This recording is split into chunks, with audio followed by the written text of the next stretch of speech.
La RDC est une et indivisible. Et la population de Tonon, c'est qu'il faut tout arrêter pour faire face à cette situation. Et que nous ferons de cette terre richement bénie un réel havre de paix, de prospérité et de progrès social.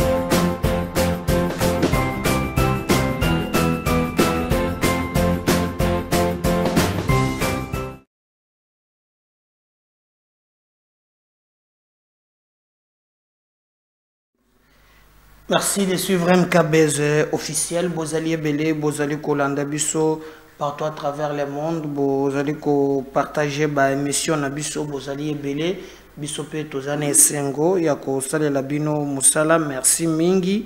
Bon, batumini longola ka générique wana, tolinga ka générique te, longola yango. Bon, mino bolingina longola ka générique, mais ata Tolinga Kayete, il fait partir na historique ya mboka na biso. C'est notre ancien chef de l'État.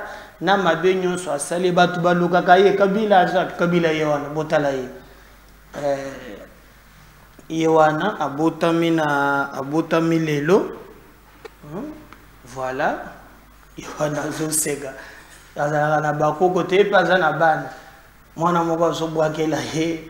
Ballon d'air na yelongina gato tala mutu mobile atie le gros musuli kolo phénomène tatoy mais bale ba botama mapasa na Jeannette ya botami sogi na ewa bora muso botami sogi na Bujumbura sogi wapi mais basala ba mapasa alors na comprendre kali kambwana te bato pe balobaka ke ba botama est-ce que yo ozela ka mokolo ba bota bango ozotiaka ba commentaire mususu o ya kosakana te donc China Rambo comme ndugu batunaye mama Olive telemi pe to mona ka bango ensemble te mais moins pona suwa bimia lobi o mobile o ya ngai aza yo mama na ngai mto ko boya yango azate donc a souhaité ba joyeux anniversaire bango na dada mais qu'a fêté yango wapi na Congo to ezali libanda ya Congo yango zotika la mystère parce que mobile batu ya mama Olive azaka pe to moni pe chargé na ye ya presse porte-parole na ye Barbara Nzimbi pe alobingana teke la chemate bilu nono na renforcer pe na boga o yangai batu bele balobimbe obomi mboka quand même joyeux anniversaire ata pumoli Congo osasi Congo joyeux anniversaire na dada abotami pe côté mususu mais China Rambo azana ye le tokobeta masolo ba ndeko na ngai comme to yebisaki bino lobi Francis Kalombo. Qu'est-ce qui se passe na Francis Kalombo a commis garde du corps même na ya commis ko salela nani l'autre ici c'est qui Salomon Escadela maladie c'est là qui po Salomon abela qui makasi na boloko lini de cause babimisela qui est na boloko ezala qui malade alors nde katumbi amona ki mwana mabale oyoko betanga le bilu 90 nda tiaki ye comme candidat na côté à Katanga wana donc abimi député provincial na Maniema bamoneka ka immunité za bienté to bambaye mususu nde ayeko comme candidat sénateur pe azalaki eli na niveau ya Katanga pe akendaki azalaki arrêté na dossier oyo ya etali coup d'état sécurité intérieure de l'état makambo belé alors il s'est retrouvé dans une situation qu'il ne pouvait pas comprendre mais là a commis un peu bloqué na nyonso azangi amatia kiti nde akendaki na poto baminganga balobaki akende ko se faire soigner mais atikali kozala élu sénateur c'est comme ça que azongi lelo mais on dit Francis Kalombo bolengentenge ya tutulaki ye awa moyen zelaki te motema esuki ye sima ya kokende ya Jacquindala basispandre ye comme président ya Ligue des Jeunes ye a tikalaki na parti Mom Kolomuke Abimi a créé Mbodinaye. Il avait dit que c'est un parti qui n'aime pas le Kassayen. Alors Francis Kalombo Abimi kamita tuna obalobi me yozo tikala ndenge ni photo vider tous les gasayen selon o makambo jakinda la lobby ezangate alors nde baye ko cibler sikoyo Francis Kalombo et il a été suspendu chose grave tango ba suspendre suspension na ye pa ya ko réagir à lobby bolengentenge aza secrétaire général ya Lukuta akoko mobiliser te azani iloko mokote pour Francis Kalombo azalaka président na bango awa na Kinshasa. Alors banda wana c'est la point de presse beaucoup mona Francis Kalombo lelo akomi garde ya azuna ko tata pour simplement na Salomote hein pesa il faut donner littérature bon mona bota na image wana beaucoup mona lelo to yo ya discours tango bazoko tanana hein bon mona koma azolinga na Salomon na yete hein opusana pembeni hein tende azopanza bato Francis Kalombo solution donc nyonso esina na yoka boye donc bino za na banda sone lokote donc denga komi ko panza me pope ya muto magasi ya kusala sécurité zate hein au Claude Machala lo bagene Eliazer keno hein talaka pe so ki panzi so ki ndengeni donc yewana asali musala na ya ki garde très bien a possible à tout bakomi na kati et aujourd'hui Tomoni Salomon a s'identifié comme sénateur parce que dès que Makambouango et Salami il faut au téléma aucun de s'identifier comme sénateur pour être sénat et Zalapo d'ailleurs les doyens d'âge à Kendaki na niveau ya sénat à Kendaki pe Kokutanana président de la République nous avons dit que actuellement c'est lui qui est le plus âgé Ezali vieux Mukamba Kadia Tanzimba mais ce n'est pas le cas Oyazano na tinga mais papa donc tout se valider yo yena retard hein moyen tozongelezate chop chopo ya bureau provisoire tika ningape na benda alors et sali que l'autre aye atigaliwana et les doyens en question à Kendake comme on a président de la République ils ont parlé na oetari le bureau définitif il y a assemblée nationale le bureau définitif il y a assemblée nationale que vous en tout cas il y a Sénat allais-je dire ndé tikale parce que na niveau il y a assemblée nationale bah si les Cambouanes et nous vous avons dit que selon la tractation ndenge bayokanaki na ba information zalaki na yango moto aliboso ezalaki bachawana ezali Sama Lukonde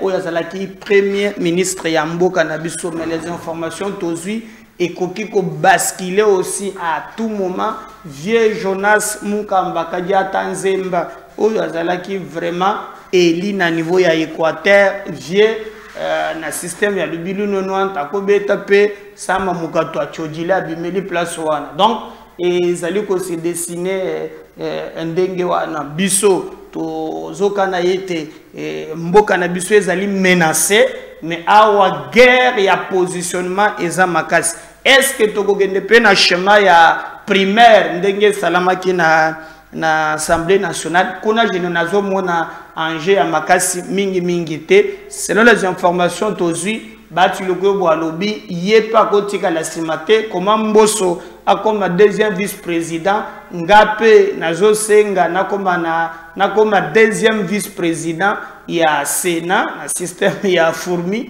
pour te makambo ezala bien ngana liaga na trésor public ndenge nini bogoti anga pembeni pona banda kubimisa ya poche nga na yokana na Congo ndenge wana te donc est-ce que ekoleka na cadre ya ticket union sacrée en tout cas toyebi penza temeza li ba bruit ya couloir nde balobaka oyo biso to yoki alors Salomon Kalonda il discadère à l'argentier batu moko bazawana bazoko tola bilongi ya batu bazomona kaka esila mwana na mwana abendana parce que Francis Kalombo alobaki ke parmi makamboyo babebani na bolenge ntenge katumbi ya mesani sa bango mbongo batu batambola ki mokolo mususu esengela ki ba pesa bango musolo na bango place ya 10,000 bolinga tali nombre ya bato be machine tant ba musu 4,000 ba musu 3,000 ce que bato français pe ba yaki wana français avec na cuisine et puis bana membre obende pe ba 10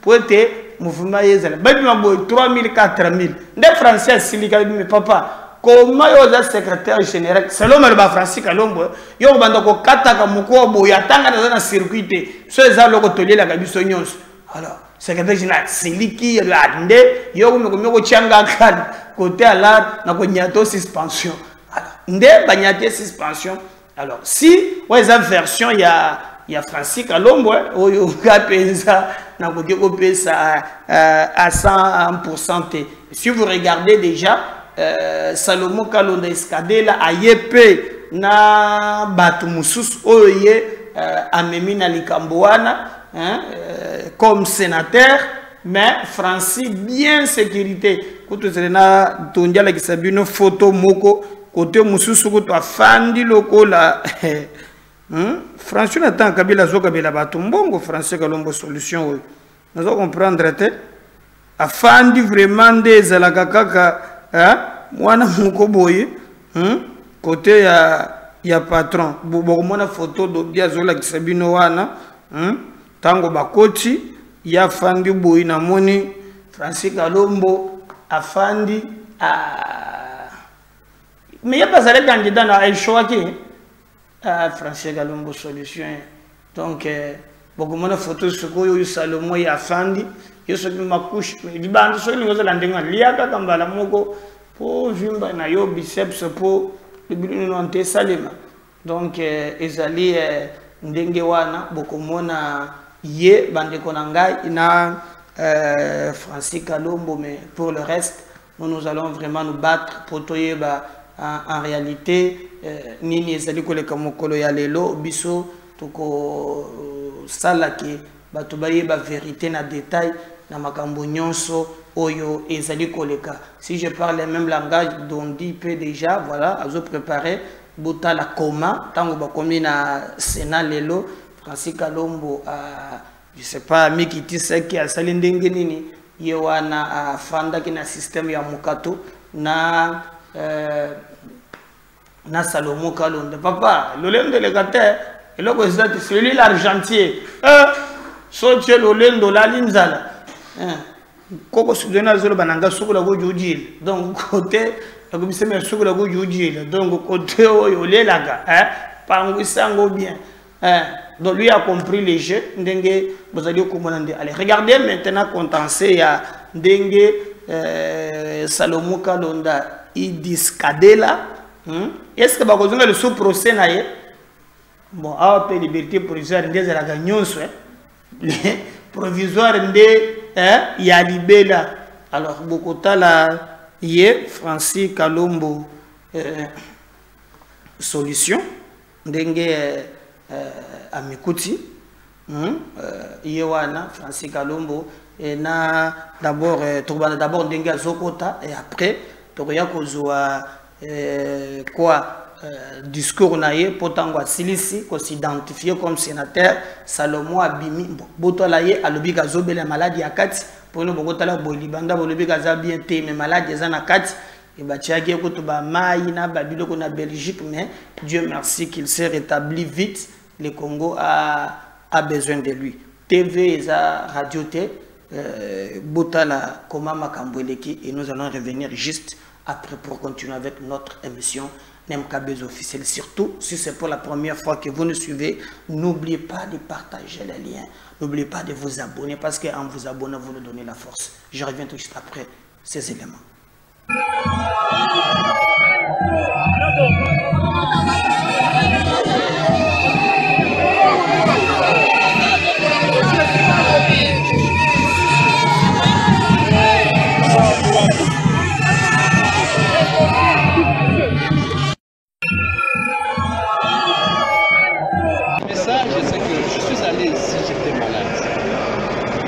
À un certain moment, on doit vaincre la maladie.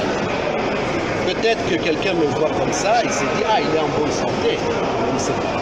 Et donc, c'est un message aussi pour dire qu'autant on peut se battre contre tout, on peut se battre contre la maladie. Et donc, aujourd'hui, je reviens. C'est vrai que je dois retourner continuer mes soins pour terminer effectivement, pour être apte à exercer mes fonctions. Mais le message, c'est que je ne dois pas rester à lutter encore une fois.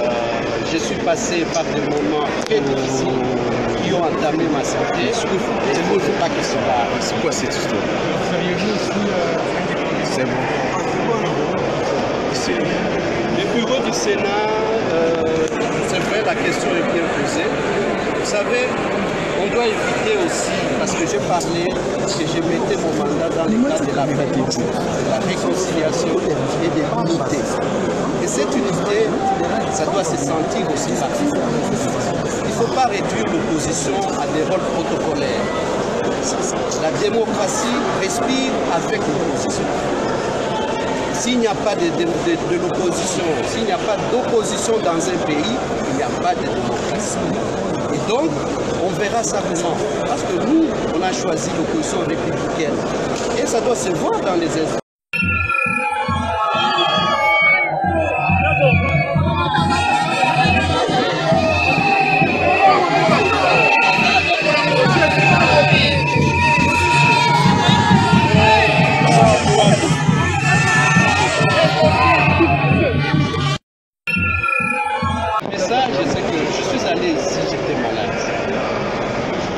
Certain moment, on doit vaincre la maladie. Peut-être que quelqu'un me voit comme ça, il se dit « Ah, il est en bonne santé ». Je ne sais pas. Et donc, c'est un message aussi pour dire qu'autant on peut se battre contre tout, on peut se battre contre la maladie. Et donc, aujourd'hui, je vais bien. C'est vrai que je dois retourner continuer mes soins pour terminer effectivement et pour être apte à exercer mes fonctions. Mais le message, c'est que je ne dois pas rester à lutter encore une fois. Je suis passé par des moments très difficiles qui ont entamé ma santé. Et il ne faut pas que cela. C'est quoi cette histoire? C'est bon. Le bureau du Sénat, c'est vrai, la question est bien posée. Vous savez, on doit éviter aussi, parce que j'ai parlé que je mettais mon mandat dans le cadre de la paix, de la réconciliation et de l'unité.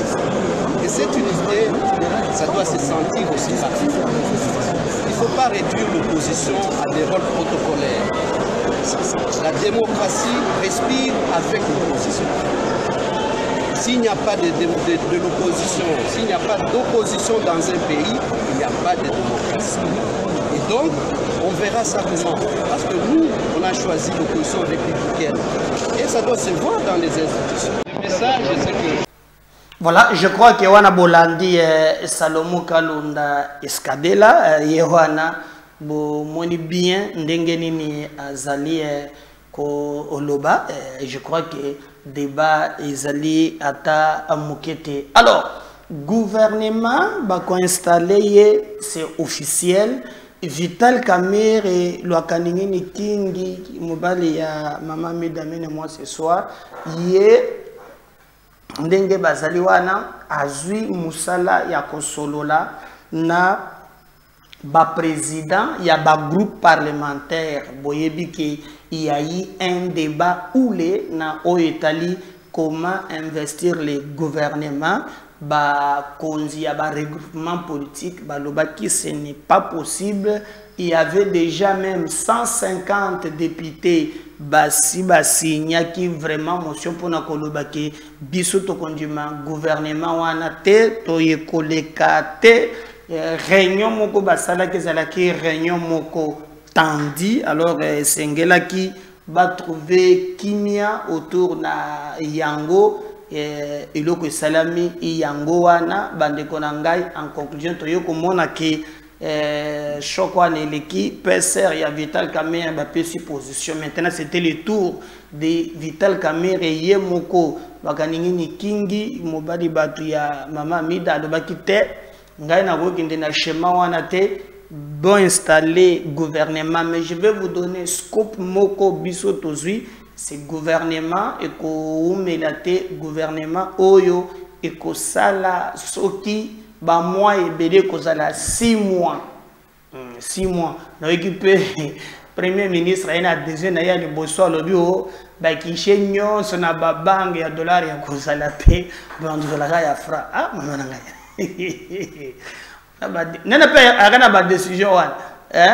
Donc et puis franc ya ni ya to ya lelo. Sozo me kaka o le gina ni combien? $400 millionnaire, non? 400 millionnaires. Tu as un franc bazala, tu as un bazala. Nous sommes dans un système, il y a le bilan 90. Donc, tout le monde comment Makambo Maleki, mais Vital Kamerhe a échangé avec le président, il y a un groupe parlementaire, on va revenir juste après. Et je suis personnellement fier d'être à la tête du bureau de l'Assemblée nationale, diriger cette Assemblée nationale où mon appel a été entendu. Nous avons commencé en effet avec AAP, AAP de Tony Kankou. Nous avons ensuite enchaîné avec l'UDPS qui devait être reçu en premier lieu parce que c'est la première force de l'Union sacrée, c'est la première force tout simplement au sein de l'Assemblée nationale. Nous avons reçu ensuite AB50 de président Julien Paluku. Mais à ce stade-ci, je voudrais vous dire et demander au rapporteur de vous donner les chiffres des députés qui ont déjà signé leur présence et marqué leur accord à l'investiture de Madame la Première ministre. C'est cela aussi être des hommes d'État qui sont capables de sursaut patriotique d'oublier leurs intérêts personnels pour privilégier l'intérêt général. De notre peuple, je ne reviendrai pas sur la question à tout moment, qui souffre non seulement par la guerre nous imposée, l'insécurité presque généralisée, mais la pauvreté endémique. Tout cela, nous devons rapidement mettre en place le gouvernement de la République pour que ce dernier puisse répondre aux attentes de notre population sous le leadership de son Excellence, Monsieur le Président de la République, Félix Antoine Tshisekedi Tshilombo. Je le remercie de m'avoir reçu hier et accepté mes propositions et me donner des orientations pour finaliser cette démarche. Demain, nous poursuivrons avec d'autres regroupements, et pas de moindres. Jusque-là, nous n'avons pas encore...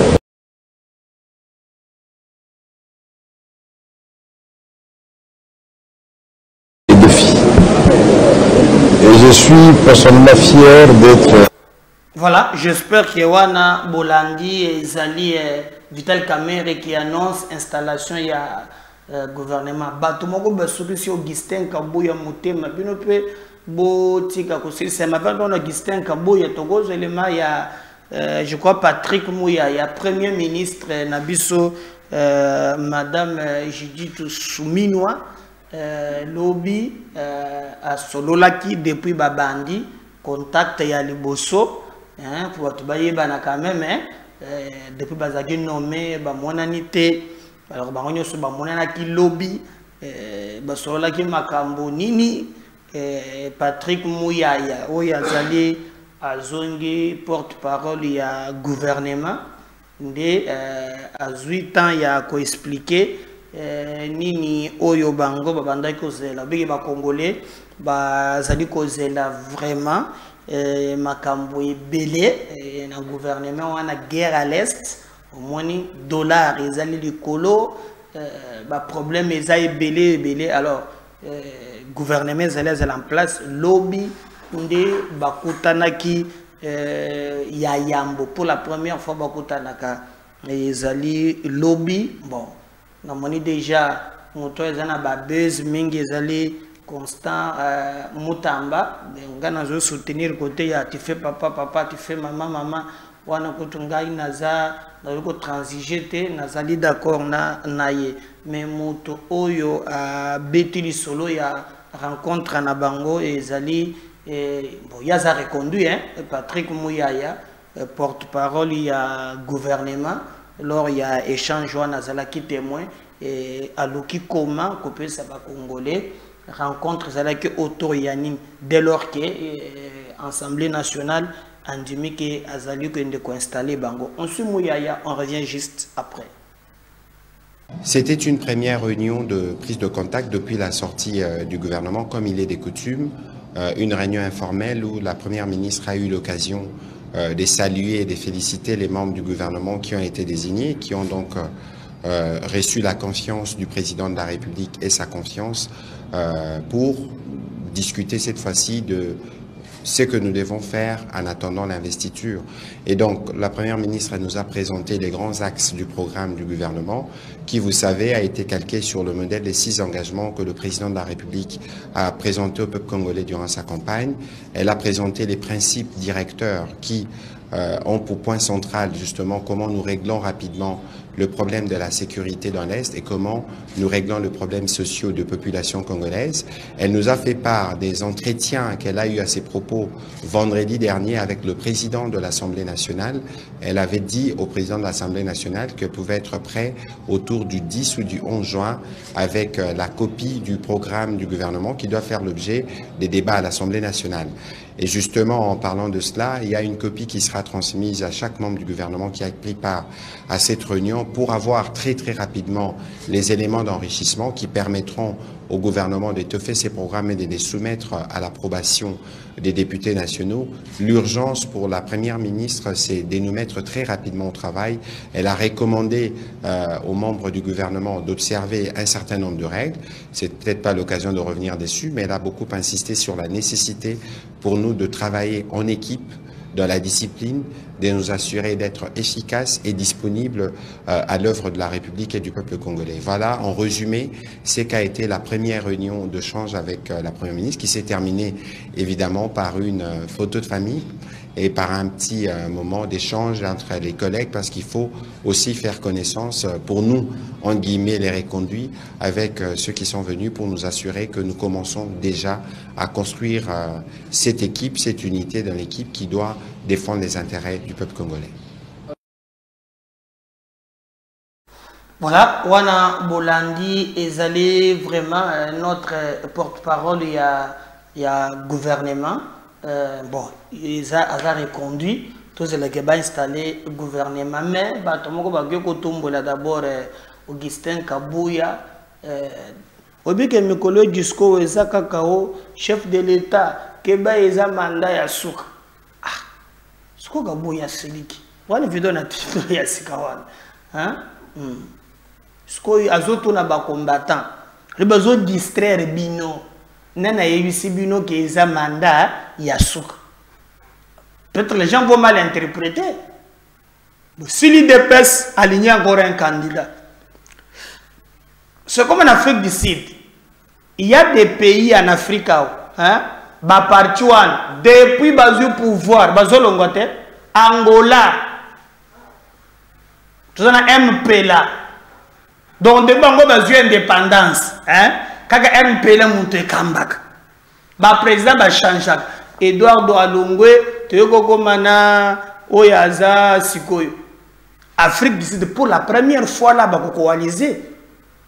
Parce que maintenant, là, en Afrique du Sud, on a un grand électeur, mais dans l'élection et salami, on a 40% de députés.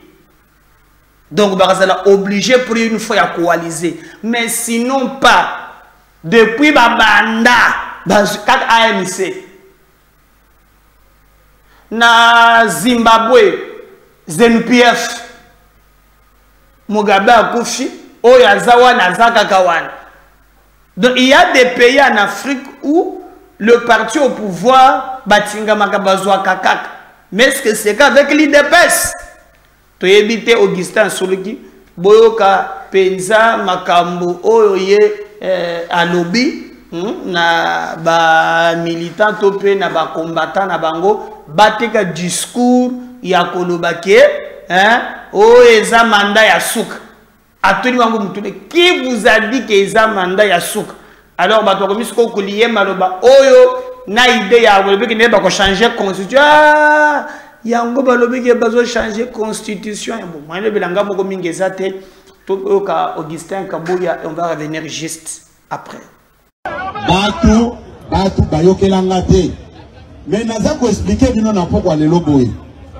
bino bato boza na distraction ba infiltrer bino ba kotseli bino bat na kati na bino discours ekomi kaka o eza mandat suka o eza mandat suka nana yebiso ke eza mandat suka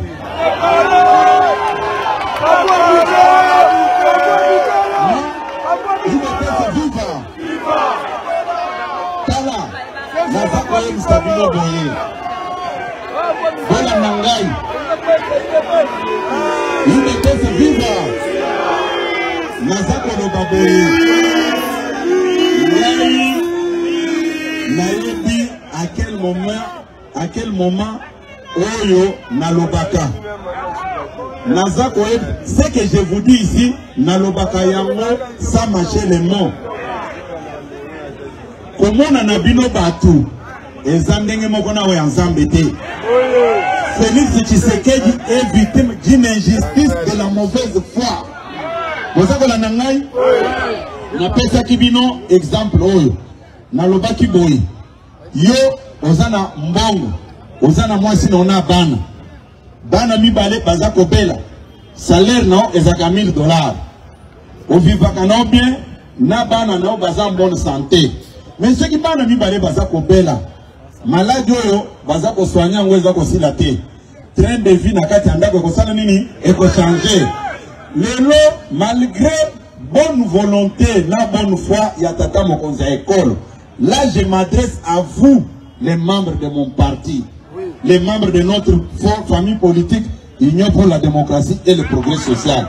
Vous êtes très distraits. L'ennemi est en train de nous infiltrer pour nous affaiblir. Bana soki mibale baza kobela ozwaka salaire ya $1000 moyen omene vie ndengo menaka na bango tango baza bonne santé ezate. C'est la même chose na situation tozana yango. Ndeko Tshisekedi mbongo nyonso eza koya ezokende kaka na makambo kosomba manduki pona ko sécuriser bandeko oyo baza na est.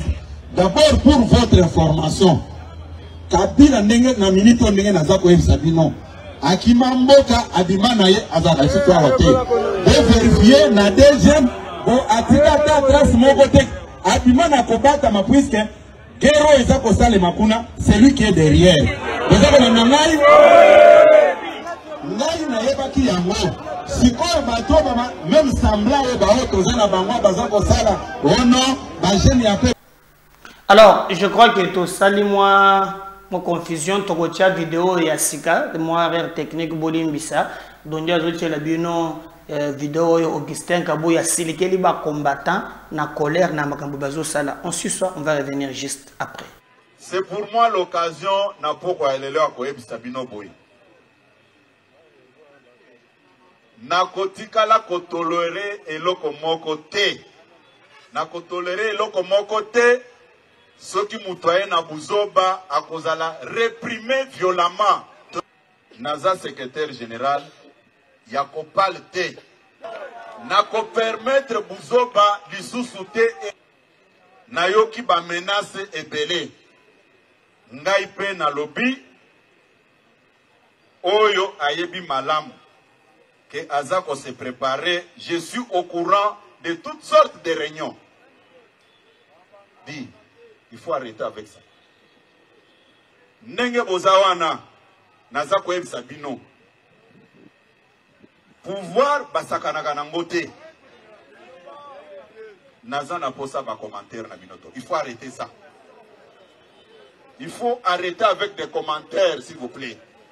Je vous parle ce soir avec mon cœur. Lelo boye bela wake toyeko honorer ba député provincial na biso. Combien n'ont pas fait de déclarations pour nous brandir d'autres candidats au détriment d'un candidat à parti? Vous pensez que j'ai déjà oublié ça? Vous savez combien de sacrifices nous avons fait pour qu'on arrive là où nous sommes aujourd'hui? À cause de vos petits intérêts. Ngana moni batu, bazole kanaba chaîne de télévision, rencontrer des bêtises. Quel est ce parti-là qui peut tolérer des bêtises pareilles? Naza koyeb sabino, en tout cas, toyebana quitté na défilé de mode ou bien na rencontre ya ba miss ou bien ba mannequin, non. Tokutana ki na kati ya IDPS sao. Nous tous, nous avons la capacité de développer tout ce qu'on peut faire pour arriver à un objectif bien précis. Nazo vanda, naza koze la kaka. Mais eko servir les sons na bamususu. Je ne me laisserai jamais faire. Vous savez kangai? Niko soki mutoye koye biseyo ko yaka kabuya amone ba poste. Yoko ndima yango? Hein?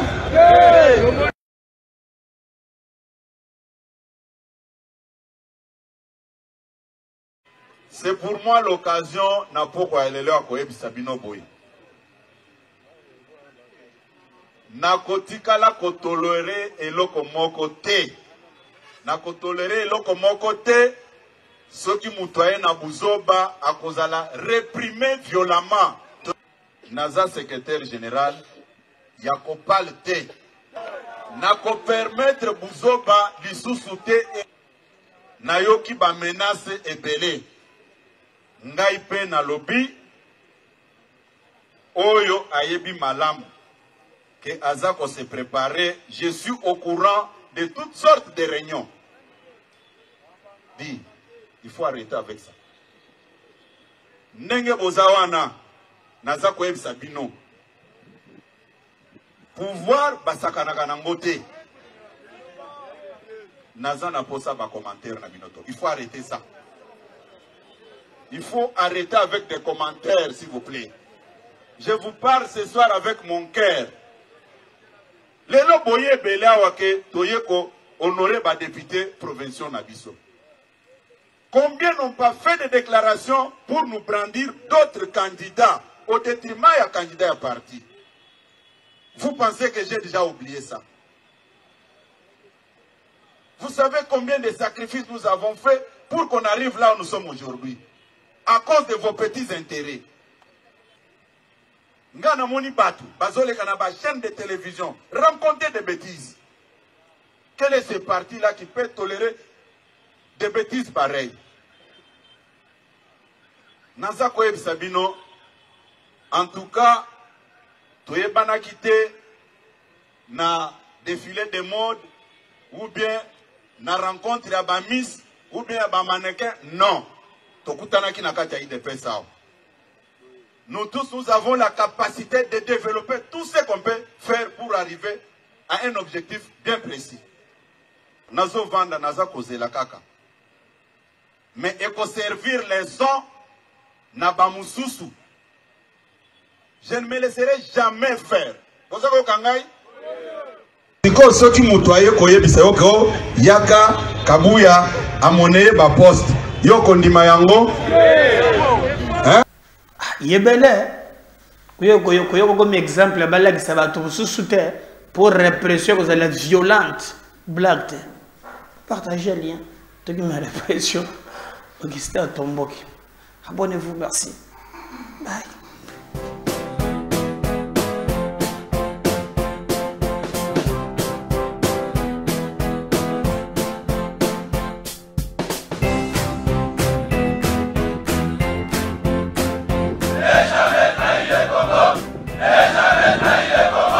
La RDC est une et indivisible. De la population de tout le monde, c'était il faut tout arrêter pour faire face à cette situation. Et que nous ferons de cette terre richement bénie un réel havre de paix, de prospérité et de progrès social.